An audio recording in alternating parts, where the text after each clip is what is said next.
Ser, tut, tut, ser, pret, pret. Raka, naon rai? Duh, tadi isuknya pas ningali Tugu Monas teh mani ageng pisannya rakanya sumuhun rai. Mani endah ketinggalina teh dah. Hayang teh rai teh embung balik ka lembur ulah kitu rai. Ke bising dicarekan ku ama teu balik-balik ka lembur. Lembur ge kajenting kos kitu ge da eta kan bumi bumi urang, tempat tinggal urang, tanah lahir urang. Oh sumuhun rakanya. Nama orang ka dieu keur amang ya rai, ningali bekas-bekas sejarah bangsa teh kos kumaha. Sumuhun raka. Ya raka lamun atos ningali eta Tugu Monas engke ka mana deui?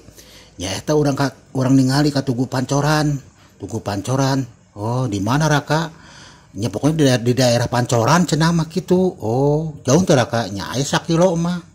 Kumaha engke ka ditu raka naik naon? Naik bemo. Oh, naik bemo. Bemo teh kus kumaha sih raka? Eta nu boga kikiping tilu. Oh, kikipingna tilu. Oh, gitu rakanya. Hayang pisan teh naik bemo teh rakanya. Alus pisan merakanya kendaraannya. Alus siga pesawat. Teh hideng siga panaha ke pesawat. Buka kikiping tilu. Pesawat kan kikiping tilu. Oh, sumuhun rakanya. Ari bemo man teu hiber, lamun pesawat bisa hiber. Oh, sumuhun rakanya. Aduh.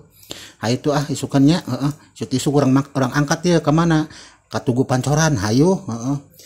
Eta si Itoh milu diajak aku ditinggalkan ka bogo aing. Aduh ampun bahaya ka rai mane mah aya wae. Kayak si Itoh ditinggalkan di Jakarta orang babaturana saha meureun nya di lembur nya. Aduh karunya mane mah. Aduh raka boga raka teh kos kieu wae dah siga si Ontoho daeng mah bobogohan syukur bobogohan hirup teh. Rai ge sarua. Tuh kan sok kitu teh. Yo, ayo tuh buru-buru naik bemo ayo buru-buru nya stop manehnya stop ya Kang stop Kang berhenti up eta budak ada ke mana.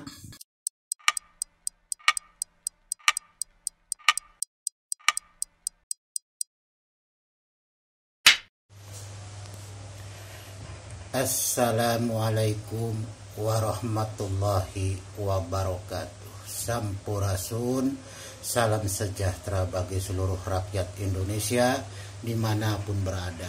Semoga Allah subhanahu wa ta'ala memberikan kesehatan kepada kita semuanya. Amin ya Allah ya rabbal alamin. Alhamdulillah pada kesempatan ini kita bisa berjumpa kembali di mana Abah akan membahas sebuah kajian topik tentang sebuah korelasi antara pemikiran berupa gagasan ataupun ide seorang putra bangsa yang bernama Bapak Insinyur Soekarno telah membuat suatu bentuk prasasti berbentuk Tugu Monas berbentuk Tugu Monas. Nah, Tugu Monas yang dibuat oleh beliau setelah Abah teliti ternyata ada sebuah kaitannya dengan proses perjalanan sang Satria Piningit alias bocah Angon. Sebelum Abah membahas, terlebih dahulu Abah akan mendoakan para penggemar YouTube yang hadir pada konten Abah, mudah-mudahan semuanya Allah berikan kesehatan, Allah cukupkan rizkinya, dan Allah berikan kemudahan-kemudahan di dalam segala urusan pekerjaannya. Amin ya Allah ya rabbal alamin. Barakallah. Penggemar YouTube yang budiman, Abah pun mengucapkan banyak-banyak terima kasih atas support dan dukungan para penggemar YouTube. Karena Abah juga merasa kalau seandainya tidak ada dukungan support daripada penggemar YouTube, mana mungkin konten Abah bisa berkembang. Inilah yang namanya Abah mengakui daripada suatu kerjasama, suatu kebersamaan antara si pembuat konten dengan si penonton konten atau penyimak konten. Abah mengucapkan banyak-banyak terima kasih. Semoga Allah membalas kebaikannya. Amin ya Allah ya Rabbal Alamin. Penggemar YouTube dimanapun berada, berbicara tentang Tugu Monas itu memang sangat begitu dalam, memiliki pengertian makna daripada Tugu Monas itu. Dan Abah lihat ya, Tugu Monas itu sendiri itu menyimpan takbir rahasia dari apa yang ada dalam benak pemikiran Bapak Insinyur Soekarno. Maka dalam hal ini Abah sedikit akan menyikapi, mudah-mudahan daripada apa yang menjadi sebuah penglihatan, kajian Abah dan pembacaan dari penelitian Abah bisa sedikitnya menguak misteri takbir Tugu Monas itu ya. Memang secara umum bahwasanya Tugu Monas adalah merupakan hasil daripada proses perjuangan sejarah bangsa ini. Ya. Adalah bentuk sebuah prasasti sejarah bangsa ini. Tetapi kita sebagai manusia Indonesia tidak begitu saja menerima hal seperti itu. Karena apa? Karena yang namanya bangsa yang besar adalah bangsa yang bisa menghargai daripada sejarahnya, bangsa yang bisa mengukir daripada karya-karya sejarahnya. Artinya bahwa manusia Indonesia harus bisa betul-betul mengembangkan dari apa merupakan hasil sejarah yang ada itu. Ya.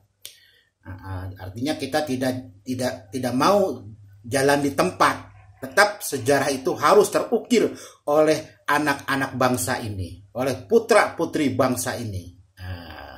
Ya, begitu penggemar YouTube.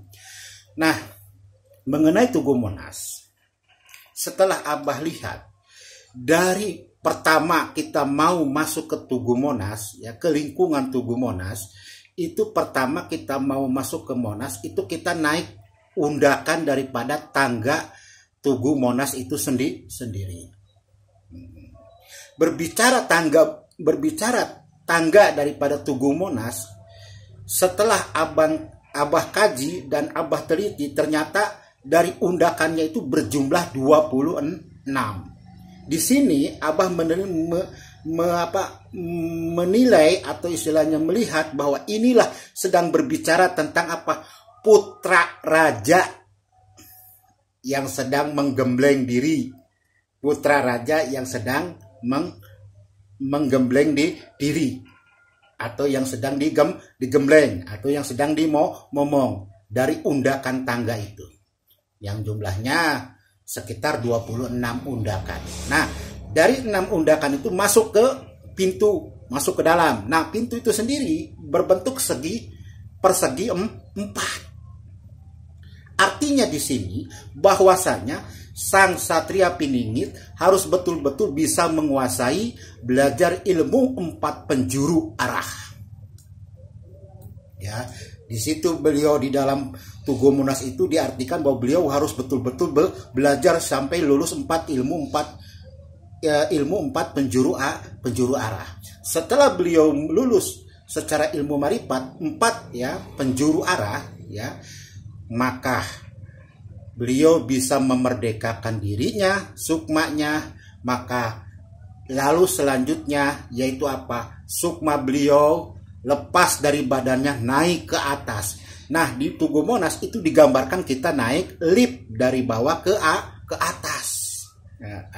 Dari lift ya, dari bawah ke atas. Itu sama artinya bahwasanya sukma jati sang Satria Piningit naik ke atas setelah lepas dari raga johirnya, raga kasarnya, naik ke atas. Lalu bertemu dengan siapa? Sang Satria Piningit sukma jatinya bertemu dengan Semar Sugihar harta. Dialah yang menyimpan, menjaga daripada harta-harta Nusantara. Beliaulah yang memegang kuncinya. Kalau tidak diambil ke atas, ya, makanya di situ digambarkan adalah emas. Emas itu adalah merupakan harta yang dimiliki oleh bangsa ini. Gambarannya. bahwa bangsa ini adalah bangsa yang kaya raya. Naiklah sukma jatinya, naiklah orang-orang tuh naik lip ke atas. Nah itulah contoh yang digambarkan oleh pemikiran Bung Karno. Seperti itulah, naik ke atas, ya, naik lip. Nah, tapi sang satria tidak naik lip. Tapi apa? Meluluskan dirinya, belajar ilmu 4 penjuru arah melalui ilmu ma'rifatullah sehingga bisa memerdekakan dirinya untuk lepas keluar dari raga jasa, dari raga kasarnya, naik ke atas, bertemu di kayangan dengan siapa? Dengan Semar Sugihar Harta. Setelah itu beliau turun kembali. Iya, turun kembali apa? Membawa daripada apa? Bentuk isi harta itu atau kuncian harta itu di 5 jarinya, ya, yang diusapkan dari apa? Dari wajah sampai ke perut sang Semar Sugihar Harta. Itu di atas begitu di kayangan, ya. Mbah Semar tuh lagi duduk di kayangan. Maka para kesatria itu naik ke atas. Itulah yang digambarkan oleh Bapak Insinyur Soekarno, bahwa bangsa ini harus bisa mampu naik ke atas. Di atas ada apa? Ada harta. Ambil. Maka digambarkan, dikiaskan dengan naik lift. Tuh ya. Lalu ukuran-ukurannya. Di situ pun bukan hanya emas saja, tapi apa? Ada daun pulusnya. Dulu Bung Karno itu daun pulus 17, kalau sang Satria Piningit sekarang ini adalah daun pulus 50. Kalau 17 dia adalah sebagai pejuang, daun pulus 17, tapi kalau daun pulus 50 beliau adalah seorang guru, pengajar, pendidik. Itu daun pulus 50 ya. Turun ke bawah beliau, turun ke bawah. Setelah itu apa? Sudahlah melaksanakannya, memindahkannya ke suatu tempat. Maka bentuk daripada dasar Tugu Monas itu berbentuk cawan. Lebak, cawan, kayak cawan. Memang benar. Ya, di dalam peta batu sang Satria Piningit yang 4 penjuru arah, dari 4 tahap itu, yang keempat tahapan itu ya, yang keempatnya adalah berbicara tentang bentuk perahu yang naik ke atas permukaan air. Bentuk perahu kan berbentuk seperti cawan. Ya. Jadi seperti itu ya. Begitu para penggemar YouTube, bahwasanya yang memegang amanah ini insya Allah adalah orang 50 atau orang daun pulus 50, yaitu apa? Seorang tenaga pengajar atau seorang pendidik atau seorang guru. Makanya Abah katakan dia ngangon apa? Tutunggul dan kalakai. Abah kiaskan tutunggul dan kalakai adalah berupa pena dan kertas, ya, seperti itu. Jadi ya mudah-mudahan ini bisa bermanfaat ya. Dan mohon maaf, ini adalah kajian Abah ya. Tidak harus sama dengan kajian para penggemar YouTube yang hadir. Silahkan boleh mengungkapkan isi daripada pendapat, opini atau persepsi masing-masing. Boleh, silahkan ya. Karena apa? Karena Abah pada dasarnya adalah mewadahi apa yang menjadi pendapat kita, saling kita menghormati, menghargai ya, tidak memaksakan ya, tidak merasa benar. Inilah kita harus saling menghormati satu sama lain di dalam hal apa? Dalam hal memberi pendapat, dalam hal memberi pandangan ya. Jadi pada kesempatan ini cuma ini saja yang Abah sampaikan ya. Jadi pengungkapan misteri takbir ide dan gagasan Bung Karno membuat Tugu Monas adalah kaitannya dengan sang Satria Piningit adalah berbicara tentang anak putra raja yang sedang diangkat, digembleng, dibimbing untuk menjadi manusia Piningit. Dan beliau harus lulus 4 penjuru arah. Setelah lulus 4 penjuru arah, beliau memerdekakan diri, melepaskan batinnya dari raganya, terbang, naik ke atas, ketemu dengan Semar Sugihar Harta. Ambil tuh barang kunci dari atas, turun lagi, silakan. Karena apa? Karena barangnya ada di bawah. Di mana? Di gunung, di dalam gunung. Ya di dalam gunung. Salah satunya di dalam gunung. Setelah beliau turun ke bawah, maka beliau ketemulah dengan Ki Lurah Semar Badranaya, ya. Nah, tapi sebelum ketemu dengan Semar atau Ki Lurah Semar Badranaya, sebelumnya beliau ketemu dengan Semarnya Ma'rifatullah, ya, memberikan 5 cahaya.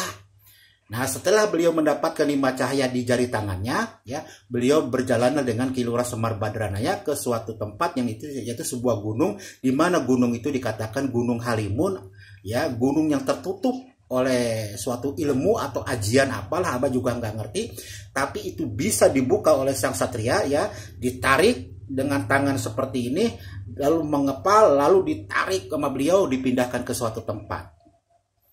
Inilah yang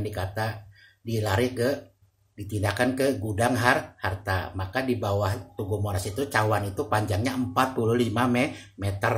Sedangkan yang di atas, ya, pelatarannya itu panjangnya 50. Nah, Abah tahu pasti 50 ini tidak jauh dengan apa?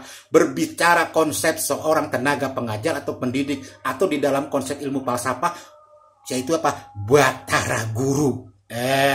Batara Guru. Siapa Batara Guru? Ya, tuh tunggu dan kalakai pegangannya. Kalau dari Prabu Siliwangi, ya. Nah, penggemar YouTube, mungkin setelah itu Abah hanya akan menyajikan, ya, sekarang ini tentang apa-apa yang menjadi sebuah bentuk takbir rahasia tugu-tugu yang dibuat oleh sang Satria Piningit. Dan pendapat para penggemar YouTube pun tidak harus sama dengan Abah. Karena apa? Karena kita punya pendapat masing-masing dan tidak perlu dipaksakan, ya. Jangan mencari benar atau salahnya, tapi apa? Mari kita bertukar pikiran, mari kita bersharing ide, ya, dan opini, agar apa? Agar satu sama lain saling mencukupkan atau menutupi daripada kekurangan masing-masing, dan sebagai penambahan wawasan kita, ya.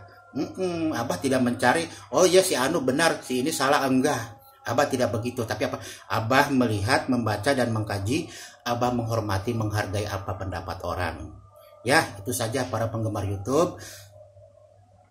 Sebelumnya Abah mengucapkan mohon maaf apabila ada kata-kata yang salah, yang kurang berkenan. Wabillahi taufiq wal hidayah. Wassalamualaikum warahmatullahi wabarakatuh. Sampurasun.